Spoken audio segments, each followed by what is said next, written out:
دولة كينيا وحاول دولة أقونسان جريتانكا دولة حدا كتاليسو صوماليا دولة ذاتها وحي ممبر قتاي أفريكان يونيون وحي ممبر قتاي إيجاد وحي حرير لها الدولة لها هون في أفريكا أنك هدانا هاي دولة ما أقولنا إنه إني ودن كان نقول نقضه ودن كي لوجا دولة يا صوماليا أو خلاص لوجا رداية إذا ما نجد جوان صوماليا وحام بلن كان إن وقت كسان كشقينه نبت جليدا يحصلون ده دولة نما إن كذا تودن كصوماليا مركا قضايا كنبت جليدا الله الساري بندولة إذا ماذا بوليس كينيا يقولون كلا وزارة أمنية أي قوان كجارين وإن الله بين ذلك القالين هاي وحالي نكره منه حزب جيسة ولا لا مركا حزب جاس وحلا وطلع قال إن له شاعية أو له ولا ودنك الصومالية مركا ودنك كينيا ما أنت ما قرانينه بري ما قرانينه دولة كستا أو صوماليا كترته إنه قرب لسيو أو لقرب استعمالي إني لدرو نقطة دولة كينيا قيب كمان قنيس. لكن آدم بر محاكو حقيقينيسا إن لدوني إن لدوميو دولة الصومالية أما لقى ويرر هالكن. ما يرد الشرعية هانا شرعية كينيا ما قرايو حزب كلا أو أجنبي أو ودنك حزبية كتسم ودنك كينيا كمدة هين أو ودنك لكجرو إنه شر public أما political rally إنه هو قبته ودنك هذا شرعي ويا لمرهم. لكن waxaan ogsoonahay tan iyo markii Soomaaliya burburka ay gashay ilaa iyo dhawaanahan in shirar siyaasadeed iyo isu imaatinno siyaasadeed ay siyaasiyiinta Soomaalida ku qabanayeen magaalada Nairobi muxuu kaga duwan yahay marka Cabdiraxmaan Cabdishakuur wada siyaasadda Nairobi way kala tahay siyaasi hadduu imaado wadanka Kenya waa loo furay Soomaalida meel ay joogaan qurubada kuwa joogaan kuwa Soomaaliya joogaan inay barkood kuwa bukaa ay imaadaan oo caafimaad soo doontaan wadanka Kenya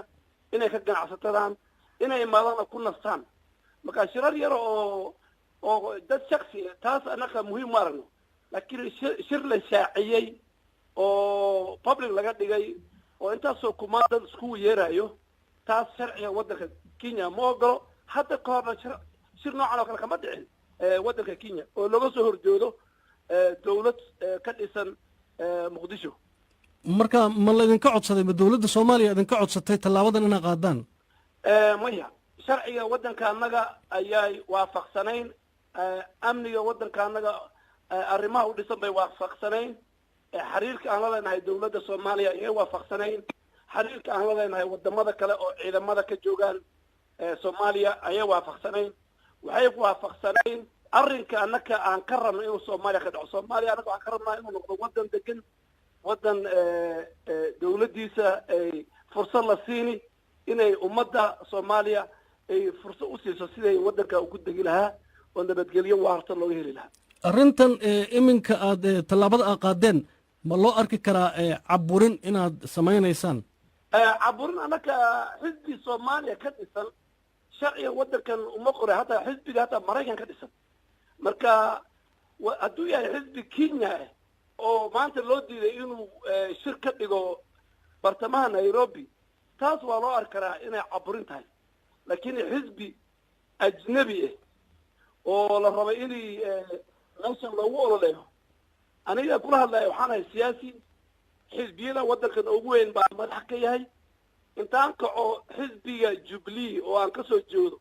oo baarlamaanka aan uga fadhiyo dawladda Kenya intaan kaco Khartoum iyo Qaahira iyo Xamar iyo Jigjiga iyo Addis Ababa iyo Djibouti oo ma ololeynay ninkasta fursad leh inuu ololeeyo xisbigiisa una sugo waqtiga doorashada ka dhiman wadankiisa marka saas ayay qoraysaa qaanuunka xisbiyada iyo dimuqraadiga adduunka